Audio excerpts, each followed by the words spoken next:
Muslim ಲೀಡರ್ಸ್ಗಳಿಗೆ Congress shock ಕೊಟ್ಟಿದೆ. ರೆಹಮಾನ್ ಹತ್ಯೆ ಖಂಡಿಸಿ ಬೀದಿಗೆ ಇಳಿದಿದ್ದೆ ತಪ್ಪಾಯ್ತಾ ಮುಸ್ಲಿಂ ನಾಯಕರು?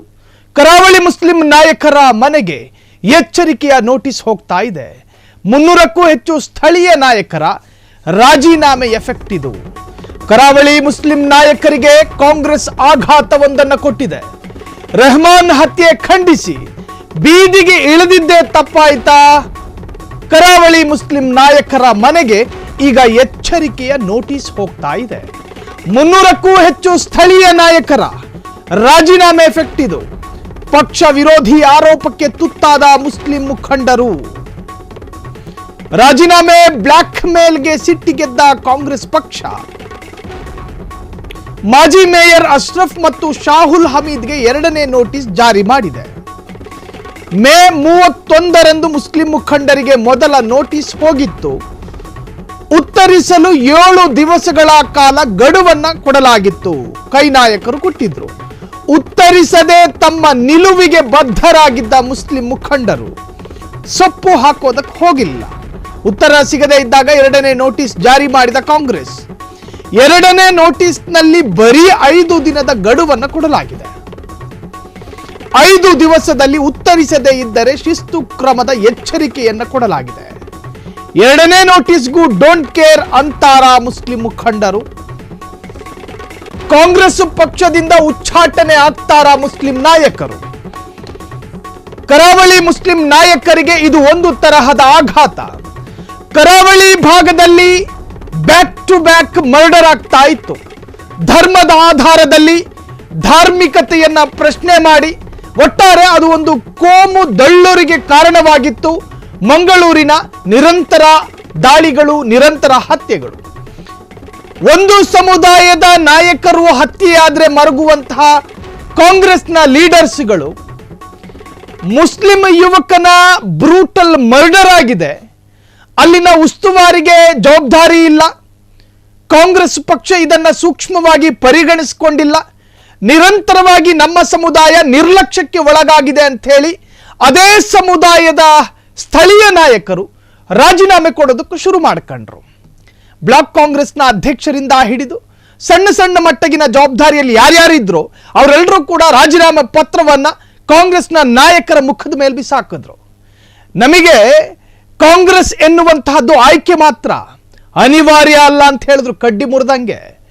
ಇದು ಕಾಂಗ್ರೆಸ್ನ ಜಂಘಾಬಲವೇ ನಡುಗುವಂತೆ ಮಾಡಿತ್ತು. ನಾವು ಆ ಸಂದರ್ಭದಲ್ಲಿ ವಿಸ್ತೃತವಾದಂತಹ ವರದಿಯನ್ನು ಕೂಡ ಮಾಡಿದ್ವಿ, ಯಾರ್ಯಾರು ರಾಜೀನಾಮೆ ಕೊಡ್ತಾ ಇದ್ದಾರೆ ಅಂತ ಹೇಳಿ. ಮಂಗಳೂರು ಭಾಗದಲ್ಲಿ 2 ಕಾಂಗ್ರೆಸ್ನ MLAಗಳಿದ್ದಾರೆ.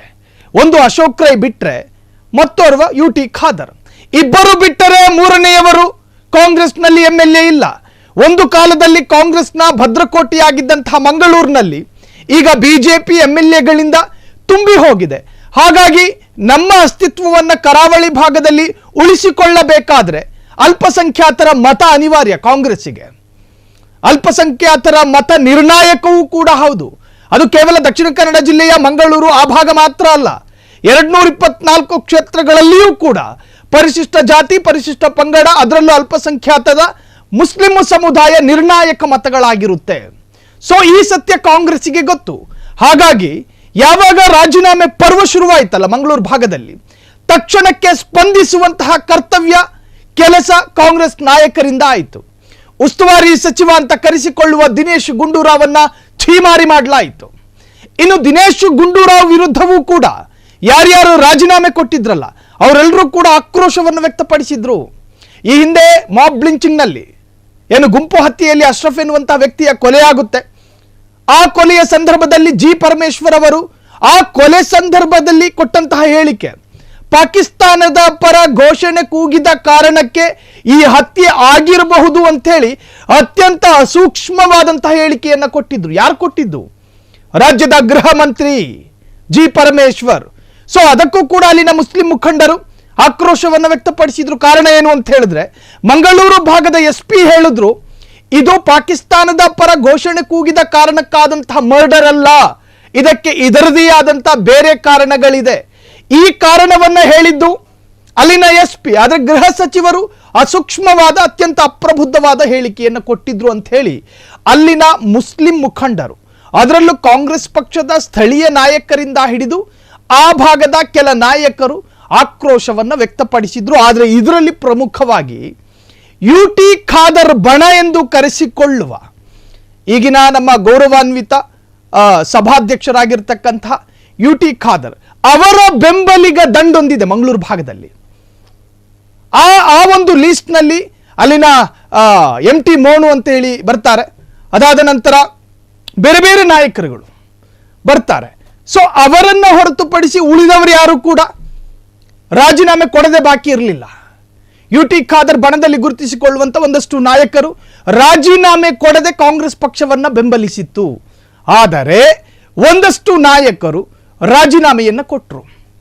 ಅದಾದ ನಂತರ ಅಲ್ಲಿನ ಅಲ್ಪಸಂಖ್ಯಾತ ಏನು ಈ ಒಂದು ಘಟಕ ಏನಿದೆಯೋ ಇದನ್ನ ಒಂದು ಕಡೆ ಗ್ಯಾದರಿಂಗ್ ಮಾಡಬೇಕು, ಇವರನ್ನ ವಿಶ್ವಾಸಕ್ಕೆ ತೆಗೆದುಕೊಳ್ಳಬೇಕು ಅಂತ ಹೇಳಿ ಅಲ್ಲಿನ ಕಾಂಗ್ರೆಸ್ನ ಜಿಲ್ಲಾ ಮಟ್ಟದ ನಾಯಕರು ತೀರ್ಮಾನ ಮಾಡ್ತಾರೆ. ಶಾದಿ ಮಹಲ್ ಎನ್ನುವಂತ ಒಂದು ಆಡಿಟೋರಿಯಂನಲ್ಲಿ ಅಲ್ಪಸಂಖ್ಯಾತದ ಎಲ್ಲ ಸ್ಥಳೀಯ ನಾಯಕರನ್ನು ಕೂಡ ಒಟ್ಟು ಸೇರಿಸಿ ಅಲ್ಲಿ ಮೇಯರ್ ಅಶ್ರಫ್ ನಾಯಕತ್ವವನ್ನು ವಹಿಸ್ತಾರೆ. ಶಾಹುಲ್ ಹಮೀದ್ ಅಲ್ಲಿನ ಏನು ಅಲ್ಪಸಂಖ್ಯಾತ ಘಟಕದ ಉಪಾಧ್ಯಕ್ಷರಾಗಿದ್ದಂಥ ಶಾಹುಲ್ ಹಮೀದ್ ಈವರೆಗೂ ಕೂಡ ಅವರು ರಾಜೀನಾಮೆಯೇ ಕೊಟ್ಟಿದ್ದಾರೆ ಹೊರತಾಗಿ ಆ ರಾಜೀನಾಮೆಗೆ ಏನು ಕಾರಣ ಅನ್ನೋದನ್ನು ಸ್ಪಷ್ಟಪಡಿಸಿಲ್ಲ. ಸೊ ಅವರು ಕೂಡ ಇರ್ತಾರೆ. ಅಲ್ಲಿ ಸ್ಥಳೀಯ ಕಾರ್ಯಕರ್ತರನ್ನ ಮನವೊಲಿಸುವಂತಹ ಪ್ರಯತ್ನವನ್ನ ಮೇಯರ್ ಅಶ್ರಫ್ ಮಾಡಿದ್ರು. ಆದರೆ ಅದು ಯಾವುದಕ್ಕೂ ಕೂಡ ಅಲ್ಲಿನ ಕಾರ್ಯಕರ್ತರು ಬಗ್ಗಲಿಲ್ಲ, ಯಾರು ಕೂಡ ಬಗ್ಗಲಿಲ್ಲ. ಕಾಂಗ್ರೆಸ್ ಪಕ್ಷ ಮುಸ್ಲಿಂ ಸಮುದಾಯವನ್ನ ಬಳಸಿಕೊಳ್ಳುತ್ತಿದೆಯೇ ಹೊರತಾಗಿ ಮುಸ್ಲಿಂ ಸಮುದಾಯಕ್ಕೆ ಆಗುವಂತಹ ನಷ್ಟ ಸಮಸ್ಯೆಗಳಿಗೆ ತ್ವರಿತವಾಗಿ ಇನ್ಸ್ಟೆಂಟ್ ಆಗಿ ಸ್ಪಂದಿಸದೇ ಇರತಕ್ಕಂತಹ ಕಾಂಗ್ರೆಸ್ ಪಕ್ಷ ನಮಗೆ ಅಗತ್ಯ ಇಲ್ಲ ಅಂತ ಹೇಳ್ತು ಅಲ್ಲಿನ ಮುಸ್ಲಿಂ ಸಮುದಾಯ. ಮೇಯರ್ ಅಶ್ರಫ್ ನಿಂತ್ಕೊಂಡು ಕನ್ವಿನ್ಸ್ ಮಾಡೋದಕ್ಕೆ ಪ್ರಯತ್ನ ಪಟ್ಟರು. ಶಾಹುಲ್ ಹಮೀದ್ ಒಣ ಗಂಟ್ಲಲ್ಲಿ ಬೊಬ್ಬೆ ಹೊಡ್ಕೊಂಡು ಹೇಳಿದ್ರು, ಕಾಂಗ್ರೆಸ್ ಪಕ್ಷ ನಮಗೆ ಮೋಸ ಮಾಡೋದಿಲ್ಲ. ಕಾರ್ಯಕರ್ತರು ಸೊಪ್ಪು ಹಾಕಲಿಲ್ಲ, ರಾಜೀನಾಮೆ ಪರ್ವವನ್ನ ಮುಂದುವರಿಸಿದ್ರು. ಖುದ್ದಾಗಿ ಯಾರಿಗೆ ಅಶ್ರಫ್ ಅವರಿಗೂ ಕೂಡ ಈ ಕ್ಷಣವೇ ನೀವು ರಾಜೀನಾಮೆ ಕೊಡಬೇಕು ಅಂದ್ರು ಕಾರ್ಯಕರ್ತರು. ಶಾಹುಲ್ ಹಮೀದ್ಗೆ ಕಡ್ಡಿ ಮುರಿದ ಹಾಗೆ ಹೇಳಿದ್ರು, ನೀವು ರಾಜೀನಾಮೆ ಕೊಡ್ತೀನಿ ಅಂತ ಹೇಳಿ ಮೌಖಿಕವಾಗಿ ಶೋಕಿಗಂತ ಹೇಳಿ ಕೂಡ್ದು ರಾಜೀನಾಮೆ ಪತ್ರವನ್ನು ಈ ಕೂಡಲೇ ಕೊಡಬೇಕು ಅಂತ ಹೇಳಿದ್ರು ಕಾರ್ಯಕರ್ತರು. ತಕ್ಷಣ ಶಾಹುಲ್ ಹಮೀದ್ ಎಕ್ಸ್ ಮೇಯರ್ ಅಶ್ರಫ್ ರಾಜೀನಾಮೆಯನ್ನ ಅಧಿಕೃತವಾಗಿ ಕೊಟ್ಟರು. ಅದಾದ ನಂತರ ನಡೆದಂತಹ ರಾಜಕೀಯ ಪ್ರಹಸನಗಳಿದೆಯಲ್ಲ, ನಿಜಕ್ಕೂ ಕೂಡ ಕಾಂಗ್ರೆಸ್ ಬಂಗಲೆಯನ್ನೇ ನಡುಗಿಸ್ತು. ಯಾವ ಒಂದು ದಕ್ಷಿಣ ಕನ್ನಡ ಜಿಲ್ಲೆಯಲ್ಲಿ 7ಕ್ಕೂ ಅಧಿಕ MLA ಸ್ಥಾನವನ್ನ ಗೆಲ್ಲುತ್ತೀವಿ ಎನ್ನುವಂತ ಭರವಸೆಯನ್ನ ಇಟ್ಕೊಂಡಿದೆಯಲ್ಲ ಕಾಂಗ್ರೆಸ್, 2028ರ ಅಸೆಂಬ್ಲಿ ಚುನಾವಣೆಯಲ್ಲಿ ದಕ್ಷಿಣ ಕನ್ನಡದ ಎಲ್ಲ ವಿಧಾನಸಭಾ ಕ್ಷೇತ್ರವನ್ನು ಕೂಡ ಗೆದ್ದು ಬೀಗ್ತೀವಿ ಅನ್ನುವಂತಹ ಗುರಿಯನ್ನ ಇಟ್ಟುಕೊಂಡಿರ್ತಕ್ಕಂತಹ ಕಾಂಗ್ರೆಸ್ಗೆ ಅದು ದೊಡ್ಡ ಆಘಾತ ಆಯಿತು. ಅದಾದ ನಂತರ ಶಿಸ್ತು ಕ್ರಮ. ಮೇ 31ನೇ ತಾರೀಖು ಶಾಹುಲ್ ಹಮೀದ್ ಮತ್ತು ಎಕ್ಸ್ ಮೇಯರ್ ಅಶ್ರಫ್ ರವರ ನಾಯಕತ್ವದಲ್ಲಿ ಕಾರ್ಯಕರ್ತರು ರಾಜೀನಾಮೆಯನ್ನು ಕೊಡ್ತಾ ಇದ್ದಾರೆ. ಹಾಗಾಗಿ ನೀವು ಪಕ್ಷ ವಿರೋಧಿ ಚಟುವಟಿಕೆಯಲ್ಲಿ ಆಕ್ಟಿವ್ ಆಗಿದ್ದೀರಾ ಅಂತ ಹೇಳಿ ಮೊದಲ ಶೋಕಾಸ್ ನೋಟಿಸ್ ಜಾರಿಯಾಗುತ್ತೆ. ಯಾರಿಗೆ ಜಾರಿಯಾಗೋದು? ಕಾಂಗ್ರೆಸ್ನ ಹಿರಿಯ ನಾಯಕ, ಕಾಂಗ್ರೆಸ್ನ ಅನುಭವಿ ನಾಯಕ, ಎಕ್ಸ್ ಮೇಯರ್ ಆಗಿದ್ದಂಥ ಅಶ್ರಫ್ ಅವರಿಗೆ. ಶಾಹುಲ್ ಹಮೀದಿಗೂ ಕೂಡ ಅದೇ ತರಹದ ನೋಟಿಸ್ ಒಂದು ಜಾರಿಯಾಗುತ್ತೆ.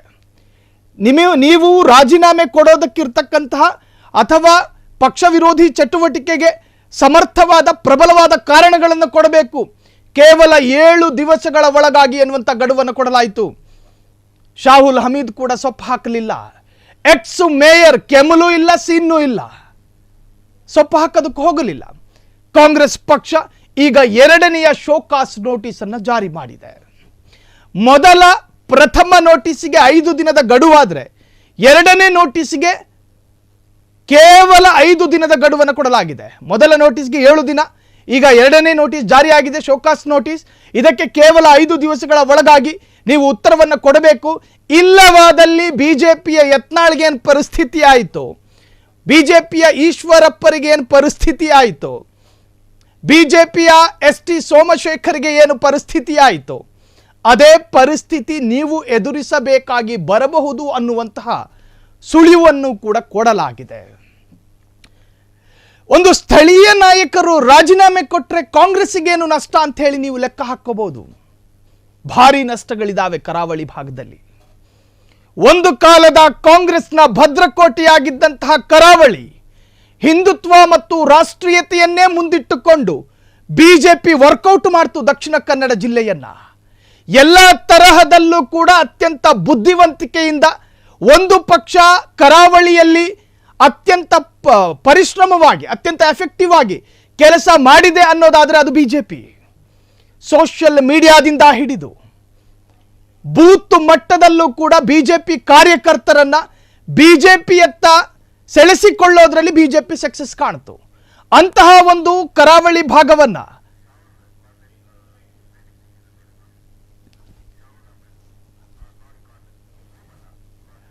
ಈ ಬಗ್ಗೆ ಮಾತನಾಡೋದಕ್ಕೆ ಸ್ವತಃ ಈಗ ಶಾಹುಲ್ ಹಮೀದ್ ಫೋನ್ ಸಂಪರ್ಕದಲ್ಲಿದ್ದಾರೆ. ಸರ್ ನಮಸ್ಕಾರ. ಸರ್ ನಮಸ್ಕಾರ, ಶಾಹುಲ್ ಹಮೀದ್ ಮಾತಾಡ್ತಿರೋದು. ಹೌದು ಹೌದು ಹೌದು ಮಾತಾಡ್ತಿದ್ದೀನಿ. ನಾನು ಸ್ವಲ್ಪ ಪ್ರಯಾಣದಲ್ಲಿ. ಹೌದು ಗೊತ್ತಾಯ್ತು, ತಾವು ರೈಲು ಪ್ರಯಾಣದಲ್ಲಿ ಇದ್ದೀರಿ, ಆದ್ರೂ ಕೂಡ ಕ್ಷಮೆ ಇರಲಿ. ಸರ್, ಕಾಂಗ್ರೆಸ್ನಿಂದ 2ನೇ ಶೋಕಾಸ್ ನೋಟಿಸ್ ಜಾರಿಯಾಗಿದೆ ತಮಗೆ. ಈಗಲೂ ನೀವು ನಿಮ್ಮ ಹಳೆಯ ನಿಲುವಲ್ಲೇ ಬದ್ಧರಾಗಿರುತ್ತೀರೋ ಅಥವಾ ಕಾಂಗ್ರೆಸ್ಗೆ ಶರಣಾಗತಿ ಆಗ್ತಿರೋ? ಹಲೋ, ಹಾಗೆ ಹೇಳಿ. ನಿಮಗೀಗ 2ನೇ ಶೋಕಾಸ್ ನೋಟಿಸ್ ಜಾರಿಯಾಗಿದೆ. ಅಲ್ಲ, ಮೊದಲನೇ ಶೋಕಾಸ್ ನೋಟಿಸ್ ನಮ್ಗೆ 7 ದಿನದ ಕಾಲಾವಕಾಶ ನೀಡಿದ್ರು. ಆದ್ರೆ ಈ ಮಧ್ಯೆ ಕೆಪಿಸಿಸಿ ಇಂದ ನಮ್ಮ ರಾಜ್ಯಸಭಾ ಸದಸ್ಯರು, AIC general secretary Nasir Hussain, ಆಮೇಲೆ ಎನ್.ಎ. ಹರೀಶ್ ಅವರು, ಆರ್ ಸುದರ್ಶನ್, ಆಮೇಲೆ ಕಿಮ್ಮನ್ ರತ್ನಾಕರ್, ಆಮೇಲೆ ನಮ್ಮ ಜಯಪ್ರಕಾಶ್ ರೆಡ್ಡಿ ಅವರ ತಂಡ ನಮ್ಮನ್ನು ಕರೆದು ಮಾತಾಡಿ ವಿಷಯವನ್ನೆಲ್ಲ ಅವರಿಗೆ ನಾವು ಮನವರಿಕೆ ಮಾಡಿದ್ದೇವೆ. ಮನವರಿಕೆ ಮಾಡಿಕೊಟ್ಟ ಮೇಲೆ ಅವರು ಹೇಳಿದ್ರು, ಈ ಶೋಕಾಸ್ ನೋಟಿಸ್ ವಿಚಾರ ಸಹ ಬಂತು, ನೀವು ಅದರ ಬಗ್ಗೆ ತಲೆಕೆಡಿಸ್ಕೊಳ್ಬೇಡಿ, ಅದೆಲ್ಲ ನಾವು ಮಾತಾಡ್ತೇವೆ ನಮ್ಗೆ ಮಾತು ಕೊಟ್ಟು, ಆಮೇಲೆ ಬೇರೆ ಬೇರೆ ಕಾರ್ಯಕ್ರಮದಲ್ಲಿ ಶೆಡ್ಯೂಲ್ಡ್ ಪ್ರೋಗ್ರಾಮ್ ಅಲ್ಲಿ ಇತ್ತು ಆ ಟೀಮ್ಗೆ, ಅದನ್ನೆಲ್ಲ ಮಾಡಿಸ್ಕೊಂಡು ಅವ್ರು ಹೋಗಿದ್ದಾರೆ. ಆಮೇಲೆ ಉತ್ತರ ಈಗ ನೀವು ಕೊಡ್ಲಿಕ್ಕೆ ಹೋಗ್ಬೇಡಿ, ನಾವು ಹೇಳ್ತೇವೆ, ಅದನ್ನೊಂದು ಒಳ್ಳೆ ರೀತಿಯಲ್ಲಿ ಮುಗಿಸ್ಬಿಡು ಅಂತ ಹೇಳಿ ನಮ್ಗೆ ಅವ್ರು ಹೇಳಿ ಹೋದ್ರು. ಆಮೇಲೆ ಯಾವುದೇ ಪತ್ರಿಕೆಗೆ ಆಮೇಲೆ ಸ್ಟೇಟ್ಮೆಂಟ್ ಏನು ಕೊಡುದು ಬೇಡ ಅಂತ ಹೇಳಿದ್ರು. ಮತ್ತೆ ನಾವು ಬಕ್ರೀದ್ ಹಬ್ಬ ಆಮೇಲೆ ಬೇರೆ ಬೇರೆ ಕಾರ್ಯಕ್ರಮ ಇದ್ದಿದ್ರೆ ಯಾವುದೇ ಪತ್ರಿಕೆ ಸ್ಟೇಟ್ಮೆಂಟ್ ಆಗ್ಲಿ ಏನನ್ನು ನಾವು ಕೊಟ್ಟಿಲ್ಲ. ಈ ಮಧ್ಯೆ ಮತ್ತೆ ಮುಖ್ಯಮಂತ್ರಿಗಳ ಸೂಚನೆ ಮೇರೆಗೆ ಹರಿಪ್ರಸಾದ್ ಅವರು ಬಂದಿದ್ರು. ಆ ಸಂದರ್ಭದಲ್ಲೂ ಹರಿಪ್ರಸಾದ್ ಅವರು ಸಹ ನಮ್ಮೆಲ್ಲ ಮುಖಂಡರೊಂದಿಗೆ ಮಾತುಕತೆಯನ್ನು ಮಾಡಿದ್ದಾರೆ. ಆಮೇಲೆ ನಮ್ಮ ಮನವೊಲಿಸಿದ್ದಾರೆ, ಯಾವುದೇ ಇದು ಮಾಡೋದು ಬೇಡ, ಅದನ್ನು ಮಾಡಿದ್ರೆ ನಮ್ಮ ಮನವೊಲಿಸಿದ್ದಾರೆ. ಮತ್ತು ಅವರ ಹಿರಿಯರ ಒಂದು ಮಾತಿಗೆ ಒಂದು ಗೌರವ ಕೊಟ್ಟು ನಾವು ಹಾಗಿದ್ದೆವು. ಈ ಮಧ್ಯೆ ನಿನ್ನೆ ಒಂದು ವಾಟ್ಸಪ್ ಅಲ್ಲಿ ಮತ್ತೆ ಒಂದು ಶೋಕಾಸ್ ನೋಟಿಸ್ ಕಳಿಸಿದ್ದಾರೆ. ನಾವು ಈಗಾಗಲೇ ನಮ್ಮ ಬಂದ ಅಧ್ಯಯನ ತಂಡದವರಿಗೆ, ಆ ಟೀಮ್ನವರಿಗೆ ನಾವು ಇದನ್ನ ಅವರ ಗಮನಕ್ಕೆ ತಂದಿದ್ದೇವೆ. ಆಮೇಲೆ ಯಾವುದಕ್ಕೂ ನಾವು ಮಾತಾಡ್ತಾ ಇದ್ದೀವಿ, ಹೈಕಮಾಂಡ್ ಜೊತೆ ಮಾತಾಡ್ತೀವಿ, ಅದನ್ನು ಸುಖಾಂತ್ಯ ಕಾಣಬಹುದು, ಏನೋ ಇದು ಮಾಡಬೇಡಿ ಅಂತ ಹೇಳಿದ್ದಾರೆ. ಇಷ್ಟು ವಿದ್ಯಮಾನ ನಡೆದಿದೆ ಅಷ್ಟೇ. ಸರ್, ಈಗ ಇನ್ನು ಮುಂದೆ ನೀವು ರಾಜೀನಾಮೆಯನ್ನ ವಾಪಸ್ ಪಡೆದುಕೊಳ್ಬಹುದಾ ಅಂತ ಹೇಳಿ ನಿಮಗೀಗ ಕಾಂಗ್ರೆಸ್ ಸಂತೃಪ್ತಗೊಳಿಸಿದೆಯಲ್ಲ ಅಂತ ಕೆಲವೊಂದು ಅವರ ನಡೆಯ ಮುಖಾಂತರವಾಗಿ, ಅದು ಪೊಲೀಸರನ್ನ ಅಲ್ಲಿಂದ ನಾವು ಕಾಂಗ್ರೆಸ್ ಪಕ್ಷದ ಸತ್ತ ಅನುಯಾಯಿಗಳು ಮತ್ತು ಪಕ್ಷದಲ್ಲೇ ಇದ್ದೇವೆ. ಪಕ್ಷದಕ್ಕೆ ರಾಜೀನಾಮೆ ಕೊಡುವಂತ ಯಾವ ಪ್ರಸ್ತಾಪವೂ ನಮ್ಮ ಯಾರಲ್ಲೂ ಇಲ್ಲ. ಬಹಳ ಮುಖ್ಯವಾಗಿ ಪಕ್ಷ ನಮ್ಗೆ ನಮ್ಮನ್ನು ಗುರುತಿಸಿದೆ, ನಮ್ಗೆ ಸ್ಥಾನಮಾನವನ್ನು ಕೊಟ್ಟಿದೆ, ಎಲ್ಲವನ್ನ ಕೊಟ್ಟಿದೆ ನಮ್ಮ ಪಕ್ಷ. ಆದ ಕಾರಣ ಪಕ್ಷದ ಬಗ್ಗೆ ನಮ್ಗೆ ಯಾವುದಿಲ್ಲ, ಪಕ್ಷದ ನಾಯಕರ ಬಗ್ಗೆ ಸಹ ನಮ್ಗೆ ಯಾವುದೇ ಅಸಮಾಧಾನ ಇಲ್ಲ. ಅಂದ್ರೆ ಇಲ್ಲಿನ ಸನ್ನಿವೇಶ, ದಕ್ಷಿಣ ಕನ್ನಡ ಜಿಲ್ಲೆಯ ಒಂದು ಕಳೆದ 5-6 ತಿಂಗಳಿಂದ ಪೊಲೀಸ್ ಇಲಾಖೆ ವೈಫಲ್ಯದಿಂದಾಗಿ ಸರ್ಕಾರಕ್ಕೆ ಕೆಟ್ಟ ಹೆಸರು ಬರ್ತಾ ಇದೆ. ಮೇಲಿನ ಮೇಲೆ ನಾವು ನಮ್ಮ ನಾಯಕರಲ್ಲಿ ಸರ್ಕಾರದ ಗಮನಕ್ಕೆ ತಂದು ಸಹ ಯಾವುದೇ ಪ್ರಯೋಜನ ಆಗಿಲ್ಲ ಎಂಬ ನೆಲೆಯಲ್ಲಿ ಕಾರ್ಯಕರ್ತರು ಆಕ್ರೋಶಗೊಂಡು ಈ ಸಾಮೂಹಿಕ ರಾಜೀನಾಮೆ ನೀಡುವ ಎಂದು ಘೋಷಿಸಿದೆವು ನಾವು ಅವತ್ತು. ಆಮೇಲೆ 7 ದಿನಗಳಿಗಾಗಿ ಅದನ್ನು ಕೆಪಿಸಿಸಿ ಮುಟ್ಟಿಸುವಂತ ಕೆಲಸ ಮಾಡುತ್ತೇವೆ ಅಂತ ಹೇಳಿದ್ರು. ಆಮೇಲೆ ಎಲ್ಲ ಈ ಬೆಳವಣಿಗೆಗಳು ನಡೆದಿದೆ. ಥ್ಯಾಂಕ್ ಯು ಶಾಹುಲ್ ಹಮೀದ್ ಅವರ.